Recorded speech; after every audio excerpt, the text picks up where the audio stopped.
প্রথমে আমি কড়াইয়ে দেব একটু জল, আর সাথে দিচ্ছি অল্প একটু নুন। নুন আর জল ভালো করে ফুটে গেছে, দিচ্ছি 1 বাটি মতো আতপ চালের গুঁড়ি। ভালো করে নাড়াচাড়া করে এইভাবে মণ্ড বানিয়ে 5 মিনিট মতো ঢেকে রাখলাম। ততক্ষণ নারকেলটা আমি কুড়ে নেব। নারকেল কোড়া রেডি, আর মণ্ডটাও কিছুটা ঠান্ডা হয়েছে। ভালো করে হাতে করে ঠেসে নিয়ে এর থেকে অল্প অল্প করে এইভাবে নিয়ে ভালো করে গোল পাকিয়ে নিয়ে এরকম ছোট বাটি বানিয়ে কাঁচা নারকেলের পুর দিয়ে ভালো করে সিল করে দেব। দুটো সাইড এইভাবে করে ভালো করে পাকিয়ে নেব।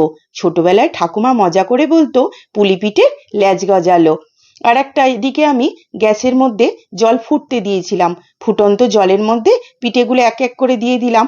পিঠেগুলো যখন ফুটে উপর দিকে ভেসে এইভাবে করে উঠে আসবে, তখন জানবেন পুলি পিঠে খাওয়ার জন্য রেডি।